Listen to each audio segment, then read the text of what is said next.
ये कहानी है उस नौजवान की जिसकी एक टांग मेडिकल अमला की वजह से नकारा हो गई, तो उसने डॉक्टर बनने की ठान ली और आज वो एमबीबीएस के आखिरी साल में है। एक टांग के सहारे चलकर इसे कितनी मुश्किलात का सामना करना पड़ता है और मंजिल पर पहुंचकर वो क्या महसूस कर रहा है, सुनिए अवैस अली की जुबानी। उर्दू पॉइंट की वीडियोस देखने के लिए हमारा चैनल सब्सक्राइब कीजिए और बेल के आइकन पर क्लिक कीजिए ताकि आप हमारी तमाम आने वाली वीडियोस से बाखबर रह सकें। अस्सलाम वालेकुम, उर्दू पॉइंट के साथ मैं हूं अब्दुल्ला खान। नाज़रीन, आज एक डॉक्टर की आपको मोटिवेशनल कहानी सुनाएंगे जिसको सुनने के बाद आपकी रूह भी गर्मा जाएगी। मेरे साथ मौजूद हैं डॉक्टर हाफिज अवैस अली, जो बचपन से डॉक्टर बनना चाहते थे। उन्होंने आर्मी के अंदर अपना एडमिशन लिया, जिसमें उन्होंने तमाम तर टेस्ट क्लियर किए, जिसमें इंटेलिजेंस, फिजिकल और मेडिकल। इवन उनको नोटिफिकेशन भी आ गया कि आप एडमिशन ले लें, और वो इस खुशी में अपनी फैमिली को खबर सुनाने जा रहे थे कि रास्ते में उनके साथ एक एक्सीडेंट हो गया और वो अपनी टांग से महरूम हो गए। लेकिन उन्होंने हिम्मत नहीं हारी और दोबारा मेहनत करके डॉक्टर बने, और सिर्फ इस अज़्म के साथ कि कभी किसी के साथ इस तरह की ट्रेजेडी ना हो, जो डॉक्टर की नेग्लिजेंस या किसी भी तरह की, और वो अपने ख्वाब पूरे कर सके। उनसे जानते हैं उन्हीं की कहानी। डॉक्टर बनने का ख्वाब मुझे बचपन से ही था कि मैं इंशाल्लाह एक बड़ा डॉक्टर बनूंगा, कामयाब डॉक्टर बनूंगा। और लेकिन डॉक्टर बनने का शौक आर्मी में था, जिसके लिए मैं बचपन से ही जो था वो वीडियोस वगैरह देखता था आर्मी के, और मुल्क के लिए अपने आप को कुर्बान करना चाहता था, सर्व करना चाहता था। और मैं जो था 10वीं के बाद प्रॉपर तौर पे आर्मी के टेस्ट की तैयारी स्टार्ट कर दी, रनिंग स्टार्ट की, प्रॉपर पुशअप, चिन अप जो फिज़िकल ट्रेनिंग में होते हैं वो सारा करता रहा। और जब टेस्ट वगैरह दे के आया, कौन कौन से टेस्ट आपने वहाँ पर दिए? सबसे पहले इंटेलिजेंस टेस्ट था, और फिर फिज़िकल, फिर मेडिकल। इंटेलिजेंस में क्या होता है? इंटेलिजेंस में वो जनरल नॉलेज के क्वेश्चन होते हैं, और कुछ एफएससी के रिलेटेड क्वेश्चन होते हैं, और कुछ ऐसे क्वेश्चन होते हैं जिनकी कोई स्टेटमेंट नहीं होती, बस ना आपको 5 पिक्चर्स दिखा देते हैं, और उनमें से एक जो होती है उस हिसाब से जो वो आपने क्लियर कर लिया। उसके बाद फिजिकल में क्या था? फिज़िकल में 2 किलोमीटर रनिंग होती है जो आपने 8 मिनट में करनी होती है, जो होते हैं आपके 15 पुशअप होते हैं और 3 चिन अप होते हैं, और एक ना गरा खोदा होता है, वो तकरीबन वो 8 फीट ना चौड़ाई में होता है, तो वो आपने ना क्रॉस करना होता है भाग के। अच्छा, हाँ जी, तो वो सब आप क्लियर कर गए। हाँ जी, अल्हम्दुलिल्लाह। तो जब आपको नोटिफिकेशन आया कि आप सब में पास हो गए हैं, तो उस टाइम आपकी क्या फीलिंग्स?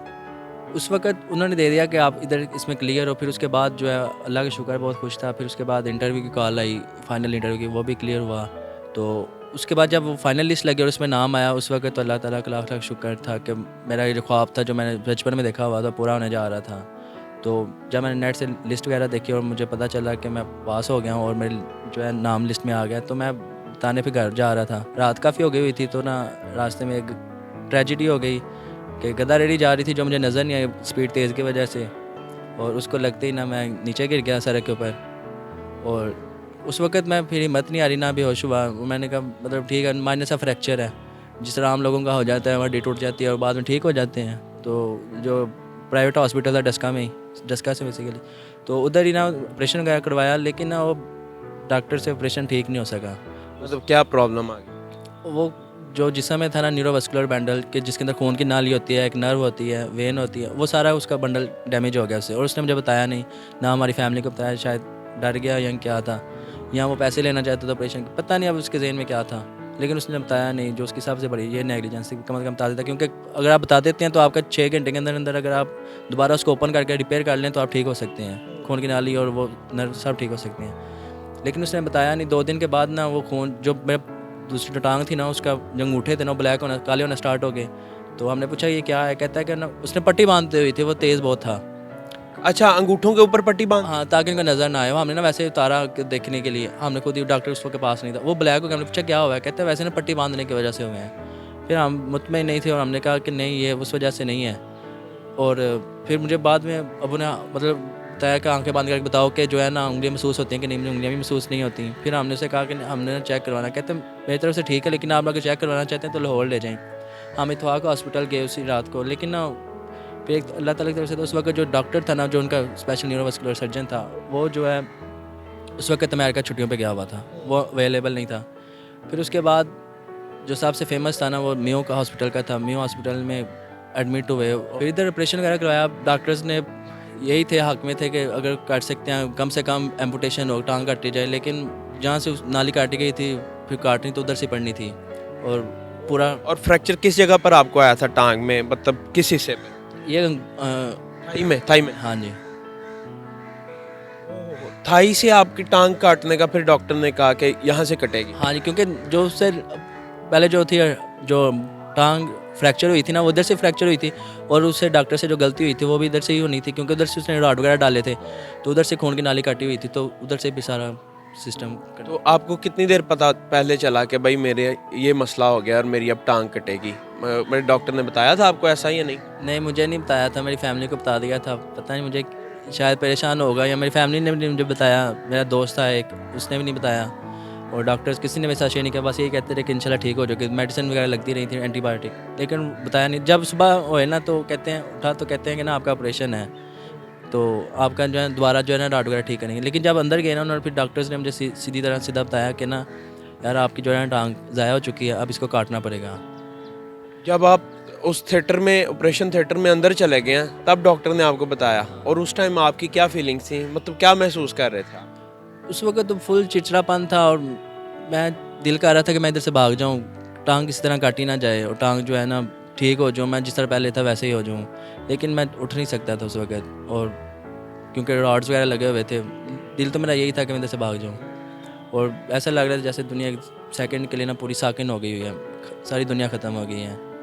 लेकिन और जो ख्वाब था वो धुंधला गया आपका? हाँ सारा। फिर उधर कुछ थे ओल्ड पर्सन, उन्होंने समझाया कि बेटा नहीं, इससे ज़िंदगी ख़त्म नहीं होती है, हिम्मत रखो, इंशाल्लाह दोबारा ठीक हो जाओगे। उसके बाद यही था कि मैं अब चाहता था कि अब जल्दी से ठीक हो जाऊँ इधर से, अब जो है और दोबारा से जो प्रोस्थेटिक लेग होती हैं वो लगाऊँ और चल फिर सकूँ। आपको आर्मी मेडिकल कॉलेज से फ़ोन आया कि आप आए क्यों नहीं अभी तक, आपकी सीट भी है, आप ओके भी हो गए हैं, कोई इस तरह का फ़ोन? उस वक्त जो था ना, जब एक्सीडेंट हुआ है तो जो नंबर वगैरह लिखा हुआ था ना, वो मोबाइल जो जब जहाँ गिरा हूँ उधर से लोगों ने मोबाइल वगैरह मेरे खींच ले लिया था, और उधर से जो जेब में जो कुछ था वो लोग उठा के ले गए थे। तो मोबाइल का तो फिर जब इसमें ऑपरेशन में था उस वक्त मोबाइल के बंदे को नहीं होती कि मैं नया मोबाइल लूँ या सिम लूँ।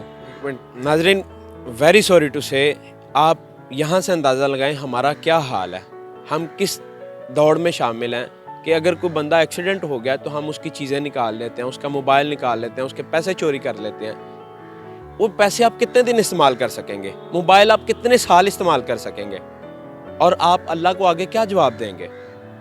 मेरे ख्याल में हम सबको सोचना चाहिए कि हम क्या कर रहे हैं और किस चीज़ के लिए कर रहे हैं। उसको नंबर भी नहीं निकलवा सके। नहीं, वो मैं पेन में था और जो थी इस वजह से ना मुझे नींद की गोलियाँ, नसीज़े वगैरह या नींद की गोलियाँ, मैं चाहता था कि मैं लेटा रहूँ सुकून से। उसकी दर्द बहुत ज़्यादा थी, जो रॉड्स लगे हुए हैं, जो ऑपरेशन, क्योंकि महीने के अंदर 3 ऑपरेशन हो गए थे मेरे। फैमिली में कितने लोग हैं? आपका नंबर कौन सा है उसमें? मेरा सेकंड है, हम 5 भाई हैं, 2 बहनें हैं। अच्छा, तो बड़े भाई हैं या बहन है? बड़ा भाई है। उन्होंने क्या आपको मोटिवेशन दी? किस तरीके से उन्होंने कहा कि भाई हिम्मत नहीं हारनी, कोई इस तरह की बात? जब मेरा एक्सीडेंट हुआ था, बड़ा भाई इस वक्त कितना बाहर था, लेकिन जब उन्होंने एक्सीडेंट के बारे में सुना तो वो 3 मंथ के अंदर वो फिर वापस आ गए। फिर उन्होंने मुझे काफ़ी सपोर्ट किया। इधर कॉलेज में ना, जब मेरी प्रोस्थेटिक लेग नहीं लगी थी, साल जो है ना पहला वो ज़ख्म बढ़ने में लग जाता है।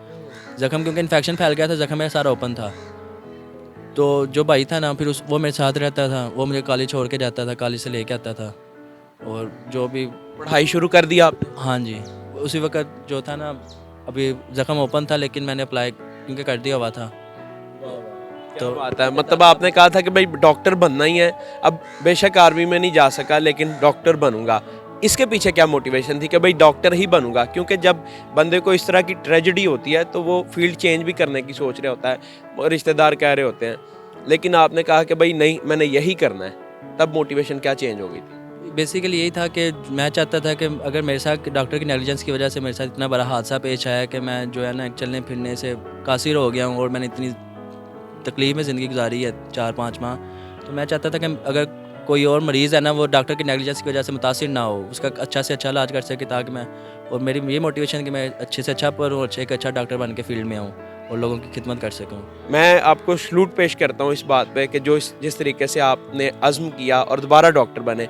अभी आपका कौन सा ईयर चल रहा है या स्पेशलाइजेशन किस में है? अभी मेरा फाइनल ईयर MBBS है और उसके 3-4 माह रह गए हैं, और उसके बाद इंशाल्लाह हो जॉब। तो आप जज्बा पुरजोश है बाकायदा दोबारा फील्ड में आने के लिए? हाँ जी, जिस तरह पहले बचपन में था कि एक अच्छा डॉक्टर बनना है और लोगों की अच्छी तरह खिदमत करनी है, वैसे ही अभी भी ये वैसे ही है कि इंशाल्लाह जल्द से जल्द 5 साल पूरे हों और मैं फील्ड में हूँ और लोगों की अच्छी तरह से इलाज कर सकूँ। इंशाल्लाह, so kind of you, best of luck आपको भी आपके फ्यूचर के लिए। इंशाल्लाह आप पाकिस्तान के एक बड़े और मायानाज डॉक्टर बनेंगे और मुल्क की खिदमत करेंगे। नाजरीन, जितने भी लोग देख रहे हैं उन सबको मैं ये कहना चाहूँगा कि डॉक्टर साहब हमारे सामने एक ज़िंदा मिसाल है और मोटिवेशन इंतहा की, कि मुल्क के लिए, लोगों के लिए, अपने आप को सर्व करने के लिए जिस तरीके से इन्होंने मोटिवेशन इकट्ठी की, आप भी ये कर सकते हैं। इकबाल कहते हैं कि अमल से ज़िंदगी बनती है, जन्नत भी जहन्नुम भी, ये खाकी अपनी फितरत में, ना नूरी है ना नारी, कहीं नहीं ना कहीं हम सर्व ज़रूर करते रहेंगे। देखते रहे उर्दू पॉइंट, मैं हूँ अब्दुल्ला खान। अल्लाह के बाद।